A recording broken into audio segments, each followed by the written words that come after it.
Welcome back to the Bears Baseball Network. We've got our high school pitcher preview here on today's episode. We made it through all the hitters. Now time to look at the pitchers. And I'll tell you what, this is going to be another big year for the Bears pitching staff. You know, we've said it before in the show, the Bears have always been known as a great hitting organization. But just recently, we've become a great pitching organization as well. Last year was kind of the big pitching revolution for the Bears. We saw a bunch of pitchers really just take that next step and become elite arms up and down the organization. I think we're going to see it another step forward this year. And we're going to go ahead and start with 18U Floyd.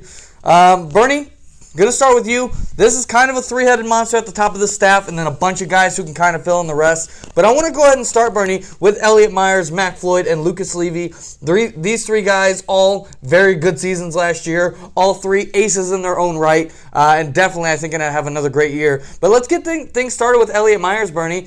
Arguably the best pitcher in the entire Bears organization. Arguably the best pitcher last year, a guy who's just been dominant in both Bears Winter League and also last fall. A great pitcher all around. Bernie, give me your thoughts on Elliott going into the season. Yeah, like I said, Elliott's a great pitcher. I think why he's so hard to hit maybe is just because that he's a pitcher that's going to rely on his all-speed pitches. He has like 5 pitches he can throw for strikes, but he's not necessarily going to throw slow. He still tops at like 84 miles an hour. So the combination with his all-speed pitches with how hard he throws just makes him absolutely lethal up there. Yeah, and KJ, another guy on this staff, obviously Mac Floyd, who have really, over the last year or so, become a top arm. Even going back to last summer, Mac was not a top arm in this pitching staff. And then in the fall, just erupts, has a monster strikeout season in the fall, has a monster Bears Winter League, wins Bears Winter League Cy Young. Looking at this guy, KJ, give me your thoughts on Mac Floyd going into the season on the mound. You look how good this team was last year, and now you had Mac on the mound for a full season who, arguably, Mac could be their best pitcher this coming season. We saw a little preview of what he could do in the BWL, winning pitcher of the year there. So, you add Mac for a full season on the mound, and I think you're going to see a lot more wins for this team. Yeah, and then you see Lucas Levy, who maybe not as much upside as the other two names we just mentioned, but definitely in his own right, a very, very good pitcher. I think the big thing with Lucas has always been control. When he's thrown strikes, he's been a very tough pitcher to hit. And Lucas, I think, is going to, if he's the number 3 guy in this staff, you're looking at an unbelievable staff because Lucas Levy definitely on a lot of teams would be the number 1 or number 2. A very good pitcher. Let's go ahead and look at some of the depth on this team. I mean, you're talking about the 4th starter pitcher role, plus maybe the bullpen. Some names to mention: Sam Wortham, Reese Payne, maybe Brennan Nixon gets some time on the mound, Andrew Smith, Ian Lancaster, a lot of different guys. But Bernie, I want to go ahead and start with you here again. Andrew Smith, a guy who kind of came on very, very late last year. Maybe the last 2 starts of last year where he was really dominant and then continued dominance into the Winter League. A guy who I think could make this Floyd roster as a pitcher. Give me your thoughts on Andrew Smith going into this year.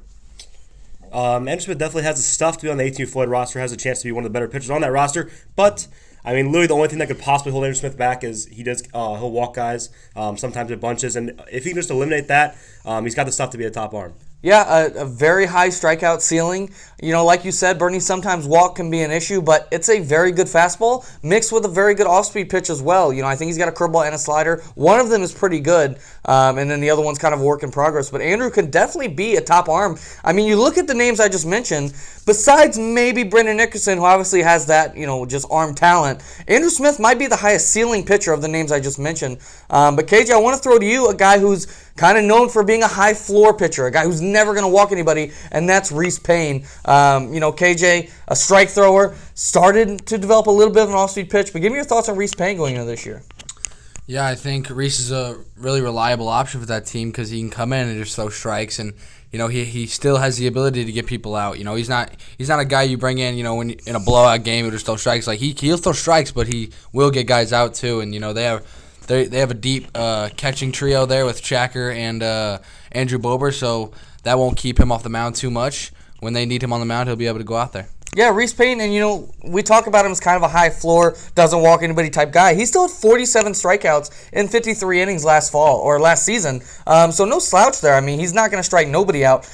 He's going to attack guys, and with how good that 18U Floyd defense is, he's a very effective pitcher for them. He was their 4th starter for a lot of last year, and you see some of these high upside arms maybe could steal some innings from Reese, but I still think that reliability is going to keep him in the rotation.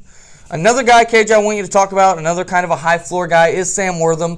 Definitely, I think, more known for a hitter than he is a pitcher, but got some decent stuff, could maybe fill in some innings. Give me your thoughts on Sam Wortham this year, KJ. Yeah, he's another guy. It was kind of in the BWL just a little bit of consistency. Sometimes he'd come out and walk a bunch of people and have some control issues, and other nights, he'd be a strike throwing machine and get everyone out. So, he's not really much of a strikeout threat, but just finding that consistent balance, if he can come in and, his good outings, if he can turn those into more often outings, he could be a very, very reliable option for this team down the stretch. Yeah, definitely. I think a safe option. And, the last guy to kind of talk about here is Brendan Nickerson, a guy who's not really known for his pitching, but when you see his electric arm, it kind of is intriguing to get him on the mound. He got a couple BWL outings this offseason. A couple of them, he had a little control problems, but then a couple of them, he looked electric and he looked dominant, like he could really be a top arm for this team. Not sure how much he'll pitch, just because he's so valuable at third base and obviously valuable just to keep healthy. I think Brennan, if we do see him on the mound, he could definitely be a difference maker for this team. I'm just not sure what we're going to see from him going into this year. One last arm, Bernie, I want to talk about a guy who, again, not really known for his pitching, but a guy who had a very, very good winter league, and a guy who's definitely been putting the work in for his pitching, and that is Ian Lancaster. Bernie, a guy with a good fastball, pretty good off-speed pitch as well, a guy who, if he can throw strikes, I think he's going to be a very solid pitcher, and at least in BWL, he did throw strikes. What are your thoughts on Ian Lancaster this year, Bernie? I think it's just a matter of how many innings he'll get. I think he's definitely good enough to pitch on a team somewhere. I know in the BWL, I think he was arguably the Pinstripes, the number 2 or number 3 starter on that squad. He was very productive in the Winter League. So maybe he impressed Rob enough to get some innings this year. Yeah, definitely. I think, the thing about Rob is typically you're going to get an opportunity at some point. It may be a blowout game, it may be a throwaway game, but you're going to get an opportunity. And if you show out in that opportunity, that's how you start to get more. I definitely think Ian, if he wants to pitch, will get that opportunity and definitely going to get a chance to earn more opportunities going down the road. Moving on to 16U Burnstill. This team, Bernie, in my opinion, kind of a big two-headed monster at the top, and then a lot of question marks behind that that are going to have to be answered. But let's go ahead and start with the top, starting with Alex Hobson, Bernie, a guy who really, kind of like Mac, was not known as a big pitcher. Comes in last year, starts to get some innings, starts to look pretty good, and at times he looked like the best pitcher on this team and one of the better pitchers in the Bears. Give me your thoughts on Alex Hobson, Bernie, both last year and going into this year. Yeah, at the start of last season, man, it was really, we had a couple pitchers and we needed a spot filled, and I was like, I think Hobbs could do it. And he went up there and he absolutely shoved in a lot of starts. Another pitcher that he's going to walk some guys, but he has a very high strikeout ceiling. A lot of last year was kind of like the 4 walks, 7 strikeouts, 4 innings, type thing. But I think this year he can hone it in, gets like that 1 walk, 6K start where he goes deeper into games. And I think he could be the ace of that squad. Yeah, and then the other member of that kind of two-headed monster is Rocky Tucker. This is a guy who, at his floor, we've seen him struggle. We've seen him struggle to throw strikes. We've seen him struggle to strike batters out. But at his best, he's looked like one of the best pitchers in the Bears. And you just go back to last fall where he was at his best. Arguably in the Cy Young conversation all fall long. Had a sub-2 ERA in the month of September. He was absolutely dominant at times. And KJ, I want to throw this one to you. You saw Rocky in Winter League against your team. He had a couple bad outings against these really good hitters, but he had a couple really good outings as well. KJ, could you see Rocky maybe taking a step forward in the consistency factor this year? Yeah, I think it definitely is a thing of consistency for Rocky because he definitely, there's no question he has the stuff. We've seen in the BWL, I saw some outings from him where he just looked untouchable, and these were against, the older hitters, the elite hitters. And then there were some outings where, it just seemed like he was really predictable up there. He didn't trust his stuff. He was trying to get fastballs by these big bats and not trusting his breaking stuff enough. So I think this was a good experience for him to face these big hitters, and I think he's going to take that experience and that new knowledge he has into this season for Burnstill. Yeah, Rocky definitely a pitcher who needs to pitch with confidence, and he's got a very good curveball and a slider that's definitely coming along. I could definitely see him being a dominant season from him again, like he was last fall, if he could really put it all together and trust all his stuff. Bernie, outside of the top 2 here, a lot of different names who could maybe see some innings. But a guy I want to touch on a little bit is going to be Will Brotherton. He's kind of a guy, we talk about a high ceiling guy. I know he filled in some significant innings for you last fall when you needed him to. And a guy who maybe isn't going to strike out everybody, but definitely, I think, of the guys that we're talking about here, Bernie, who are kind of filling in, he's probably the most reliable, the safest option of this group. So just give me your thoughts on Will Brotherton on the mound. Yeah, Will didn't pitch much like last summer, but he got his chances toward the end of the summer, and he did great in them. And then going into the fall, I mean, he's not gonna be a guy that's gonna go out there and strike out 10 guys in 5 innings or whatever. But he'll give you 4 or 5 innings where he'll throw 60 pitches in those innings. He's very efficient. He'll go up there and he gets guys out, man. I mean, he's kind of like Reese Payne in a way. Both very good pitchers. Yeah, I think Will Brotherton definitely could be a safer option. Fill him in, throw him on a Saturday game, and say, hey, if the defense steps up, we can win this game. Because Will's definitely going to need some defense behind him. Like you said, Bernie, not going to strike out 10 guys, and I think he's going to allow a lot of balls in play. He's not going to walk many guys either. So a good defense could be significant there. Another guy, Bernie, I kind of want to touch on here is Hazik Majid. Kind of like Rocky, we saw some very good outings from him last fall, and we saw a couple not so good outings from him. If he could put it all together, though, I think probably a little bit of a higher ceiling than Will Brotherton, but definitely a lower floor. Bernie, give me your thoughts on Hazik going into this year. Yeah, he had a couple starts where he looked, really, really good. Like he could be a legit top, be like the third wheel of the Hobson and Rocky trio. But really for Hazik, it's just consistency. There's some starts we'll go out there and his fastball and curveball are both on, and he looks unhittable against very good teams. And then he'll go out there, and then some starts where his curveball is just not even close, and he just has a fastball and he's just getting lit up by, a lot of teams. So I think it's just finding the consistency with the off-speed pitches, and I think that's the only thing holding him back. Yeah, I definitely think, Hazik, if he can put it all together, there's something about these guys the guys who are inconsistent. There's something about me, man, that just keeps going back to those guys because when they've shown they can be dominant, you're always chasing that. And I think Hazik has already shown he can be a top guy. Definitely I think if Hazik could put it all together, he could be a big arm for this pitching staff.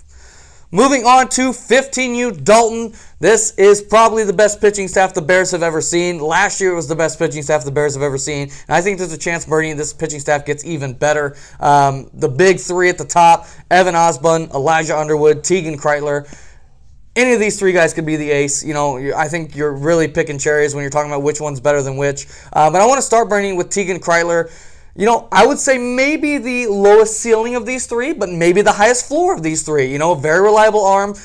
Give me your thoughts on Tegan Kreitler, Bernie. A Cy Young. He won the Cy Young, I think, last summer, right? I believe he was a Cy Young contender. I don't know if he won it last summer. Definitely in contention for it, and in contention again in the fall. I think he did win it in the fall. I think that's right. He was our Cy Young winner in the fall. A dominant outing from him. But give me your thoughts on Tegan Kreitler going into this year, Bernie. Yeah, you want to talk about somebody that's not going to walk anybody? He'll go out there and throw 30 innings and walk 2 guys maybe. And even with that, he's not going to not strike anybody out. He's still going to average probably near a strikeout per inning. He's still got the stuff to strike batters out. And, every time Tegan goes out there, he's going to give you basically a complete game every time he goes out there. Yeah, and he's going to be a bulldog on the mound. And, KJ, I want to throw this next guy to you, Evan Osborne. The stuff is unbelievable from this guy. I think he's got the best curveball in the entire Bears organization. He's got one of the best fastballs in the entire Bears organization. When he's on, he's absolutely unhittable. KJ, he was on your BWL team. 22 strikeouts and no walks during the BWL regular season. Give me your thoughts on Evan Osborne. Oh yeah, this guy's just a dominant force out there. When we gave the ball to Evan, we knew it was 3 innings of almost shutdown ball, and now you get in the regular season, you're looking at almost 6-7 innings of shutout ball. Especially with an offense like that team's going to have, I think Evan's going to have no problems going really deep into games and getting a lot of wins for that team. With Evan, I would say kind of maybe the beginning of the summer, definitely when he first joined the Bears, you kind of looked at him as a guy who, if he threw strikes, he could be dominant. I actually think last year, when he was dominant, it wasn't necessarily when he was throwing strikes, because it seemed like he always was throwing strikes. It was when he was not striking anybody out. I think sometimes he got a little too comfortable pitching to contact, and that's maybe when you saw the good Evan Osborne versus the dominant Evan Osborne. When he's throwing his breaking stuff a lot, when he's attacking hitters to get the strikeout, that's when you see him have 22 strikeouts to no walks and be absolutely dominant. So for him, it's going to be another dominant season for him on the mound. One of the best pitchers in the Bears. I think the only thing stopping Evan from being dominant is just getting a little too bored out there, honestly, when he just starts messing around with his, pitch sequencing, throwing all fastballs. Sometimes he gets a little cocky and says, I'm going to try to strike all these guys out, only throwing fastballs. If he just stays consistent and throws all his stuff, he's going to be untouchable. And Bernie, speaking of untouchable, want to go to this guy.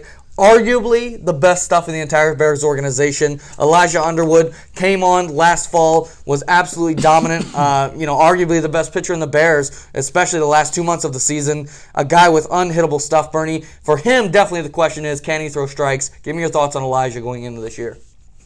Yeah, I think out of these three great pitchers, he still has the highest ceiling of the three, maybe the highest ceiling in all of the Bears.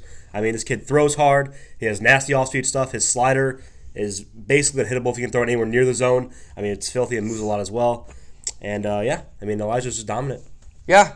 Not much to say about him. I think, his slider is probably the best slider in the entire Bears. Maybe up there with Elliott's. I think Elliott Meyer's slider is amazing as well, but Elijah's was right up there with him. Arguably the best fastball in the Bears when you're talking about, 15U fastball versus 18U fastball. I think his fastball is better at 15U than anybody's at 18U. He's absolutely could be dominant this year. If he throws strikes, he's going to be untouchable all season long. And looking at the fourth starter in this group, it is Santiago Story. And I'll tell you what, this guy kind of got lost in the shuffle last year. He was actually my preseason Cy Young pick, and he kind of got overshadowed by Evan Osborne, who obviously had a breakout year, Tegan Kreitler, who's amazing, Elijah Underwood late on the season came up. And it was kind of overshadowed how great of a season Santiago Story had. If he's the fourth starter, there's no team anywhere that has a fourth starter as good as Santiago Story. I think he's a lot of teams' best starter, and if not, he's the number 2, definitely. He could be their number 4. He's a strike thrower. He's got great off-speed pitches. He's great at attacking hitters with all different pitches. He can throw any pitch in any count. Really, he does it all. A very, very interesting option for this Dalton squad because you feel like, if you play 4 games in a weekend, how do you think you're going to lose any of them with these 4 guys on the mound? You're feeling like you're the favorite in every single game, not to mention the offense and defense. Just a dominant staff. And KJ, I want to throw to you, a couple other options on this team who are going to see some innings. Brody Covetton we know is going to fill in some innings. Sam Dollins potentially could fill in some innings. Any pitchers, KJ, on this Dalton staff that you want to talk about besides these 4? Oh, yeah, they do got a couple options with Brody and Sam who are going to come in and just chuck strikes for them. I know Brody went a couple innings for me in the BWL. We saw a lot of Sam in the BWL throwing, and they were just a lot of strike throwers, man. A lot of strike throwers in that group. They have Vince Dalton. He threw for me, too. He can throw a lot of strikes. So they have a ton of options to go to. So I don't know if they'll need many of them with these 4 at the top of the rotation, but if Vince Dalton's your 5th best pitcher, that's a really, really good rotation. Yeah, and KJ, another guy on this staff who may see some significant innings is Tyler Hall, a guy who's looked really good in BWL. I know you had him on your team, BWL, a guy who throws harder than maybe he looks like he would throw with a pretty good off-speed pitch. I know it's going to be tough for Tyler to find some innings, but when he does get innings, what do you expect from Tyler Hall this year? Tyler Hall, he was a little bit He was a little bit, sometimes could be inconsistent. He wasn't really going to give you a lights-out outing, but he was never really, going out there and getting rocked. He was kind of in that middle. He kept us in every game. He's a guy who sometimes, he does go out there and strike out a lot, but he's sometimes a guy who can lack some control. So, definitely you throw Tyler Hall in that mix. I didn't even think about him. He was really good in the BWL. He's probably that 5th best starter. So, this team is just so deep in the pitching. Yeah, I think it's the best pitching staff the Bears have ever seen. They're going to be dominant this year. Moving into prospects this year, Bernie, this one's kind of tough because obviously, 16 and 18U, there's not really big prospects, so we're basically just looking at 15U. But a couple guys I like in this 15U squad. One guy in particular, Bernie, Tommy DeClue, who's been a precision pitching guy, has had some really good outings in the past, and a guy who, we just did precision pitching testing day this week, a guy who's got elite spin rate on his curveball, a guy who definitely for this Jackson squad I think will take a big step forward. Give me your thoughts on Tommy DeClue going into this year, Bernie. Tommy's been in precision pitching all winter. I know in his limited innings he got last fall, he was a great arm for that Jackson squad. Like you said, has a very good curveball. It's probably his best pitch out of his 3. It's just a matter if he can throw that pitch for strikes, if he can stay around the zone consistently. He's going to eat a lot of good innings for that team. Yeah, another prospect that I'm pretty excited about going into this year is Caleb Mers, a guy who, when you look at him, he screams pitcher. He's tall, he's lanky. He kind of gives you Elijah Underwood vibes just based on his body. A guy who I think Definitely could use some work on his off speed, but I think his fastball is going to play at this level. If he could really figure out a good off speed option, good curveball, he's been working in precision pitching the last couple months. I definitely think he could fill in some innings for that Jackson squad. And another guy, maybe a little bit lower in for the Burn squad, is Lucas Finnerty, who's looked pretty good. I would say this guy who throws harder than you'd expect him to and has a really nice changeup that he can use as well. I think he could fill in some significant innings. Another guy, Jackson LaPlante, I think could definitely be a key option for either that Jackson or Burn squad, whichever one he lands on. But a lot of interesting options down at 15U in terms of the prospects. All right, let's move on to sleepers and breakouts to end things off here. Again, a sleeper is a guy who's kind of slept on, kind of on the radar, a guy we think is going to perform better than his kind of public perception. A breakout is a guy who's going to go from one tier and jump into the next. For pitchers, the tiers are kind of ace, starter, bullpen guy, and prospect for these 4 tiers. Let's go ahead and start with sleepers. Bernie, want to start with you here. A sleeper for the pitcher position. Yeah, my sleeper's going to be from 18U. It'll be Andrew Engelken. I think the only thing maybe holding Andrew back is how stacked that 18U staff is with Lucas, Elliott, and Mac. I think whatever team Andrew's going to pitch on, whether it be Smith or Burns still, he's going to go up there. He's going to pound the zone. Every time Andrew goes up there, man, you know he's going to throw. He's going to get you 4, 5, 6 innings into a game. He can throw all 3 pitches for strikes. And, yeah. Yeah, definitely, Bernie, Andrew Engelken, a guy who, if you just watch him throw a bullpen and his stuff, the stuff isn't necessarily overpowering, but when he actually is in a game, he actually pitches, man. He goes up there, he keeps hitters off balance by mixing speeds, he can throw strikes with every pitch. He actually does go up there and pitch. He actually really does compete on the mound compared to just the raw stuff. I think he's a very great option for a sleeper, Bernie. KJ, give me your sleeper as the high school starting pitcher position. Yeah, we touched on him a little bit earlier. I'm going to go Ian Lancaster.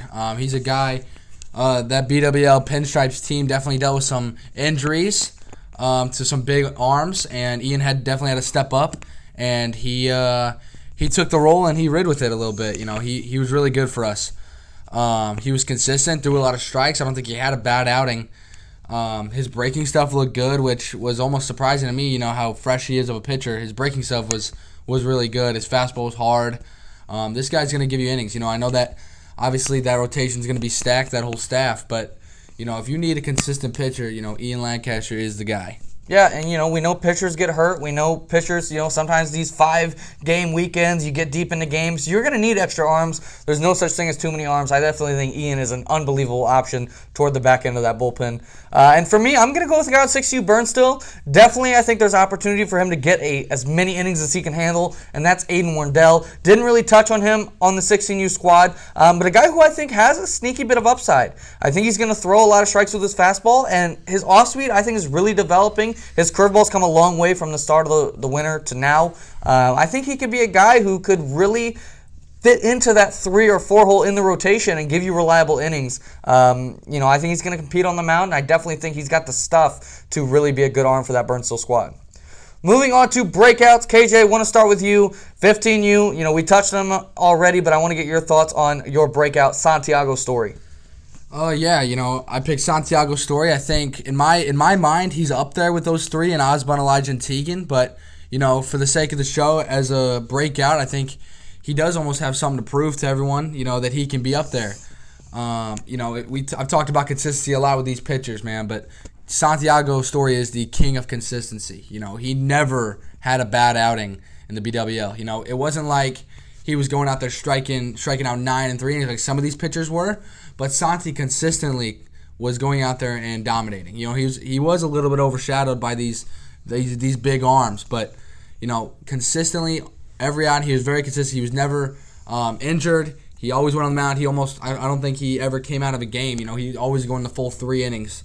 So you know, and this staff for this guy to be your 4th starter, you know, it's unbelievable. I can't imagine many teams. You know, in the state have as good as a 4-starter Santiago Story. Like Robbie said earlier, this guy is the number 1 on almost every team. You know, the stuff he has, the way he controls the game. I'm really excited for Santiago Story. I think by the end of the year, you know, we do put him in that category with Elijah, with Teagan, with Evan. Yeah, and, Santi, like you said, KJ, not going to be a huge strikeout guy, but still 24 strikeouts in 18 innings in the BWL, and that's just 3 walks. I mean, he was absolutely dominant. I think he's going to have a great year, KJ. I 100% agree. Bernie, going over to you. Give me your breakout for the high school pitchers. My breakouts from my 16U squad, it'll be Rocky Tucker. Like we already talked about before, this guy did not have a very good summer. I know we were on him a lot before last season, but last fall really exploded into a top-level arm. He was definitely in Cy Young contention for the whole fall. But I think the only thing with Rocky is that can he throw his all-speed pitches for strikes? Will he use them enough? I think the problem with Rocky a lot during the summer was that he was going up there just trying to throw fastball to strikes. He was not confident. He was not throwing strikes with his fastball, and had a lot of quick outings. But in the fall, he turned up his usage rate of his off-speed pitches a lot. He started pounding the zone with them, and his strikeouts went up and his walks went down, and he turned into a really good arm. Yeah, I've been a believer in Rocky for a long time. He's a long-time precision pitching guy, and if he could do what he did last fall for a full season, you're looking at one of the top arms in the Bears. Definitely, I think a guy who's really going to step up this year. Going into my breakout, you guys both kind of picked, if we're talking about the tiers, you both picked a starter that you think is going to break out to an ace. I'm going to go a little bit lower end and talk about a prospect who I think is going to break into a top team bullpen, and that is Sam Dollins. He's a guy who really impressed me in BWL. I drafted him thinking he was a hitter and not really thinking much about his pitching, and we got into a situation where I needed an arm to go up there. I sent Sam up there, and he really, really impressed me. He throws a lot harder than I thought he did. He's got not necessarily a great breaking ball, but a serviceable breaking ball to at least play off his fastball, and I think he impressed Ike Dalton, who was obviously at the BWL games. I think he impressed Ike, and if Sam makes this top team as a hitter, I think he's going to be used as a pitcher as well as kind of that high-end reliever. We talk about Brody Cvetton and who was the other? Oh, Sam Dollins was the other one we mentioned. But, for example, Brody Cvetton is more of a strike thrower that you put into a game who's going to not hurt you with walks. Sam, I think, could be the other side of that coin, who's going to come in and maybe strike out the side when you put him in bases loaded, no outs, and get out of it. That's, I think, the upside his arm has. I'm very impressed with what I've seen from him so far, and I definitely think he could be a significant contributor for this Dalton bullpen. That's going to do it for this episode of the Bears Baseball Network. Next week, we've got our youth pitcher preview, and then after that, going into March, we have a ton of fun stuff on the Bears Baseball Network as we roll to the 2023 season. I couldn't be more excited. That's going to do it for this episode of the Bears Baseball Network, and we'll talk to you all next week.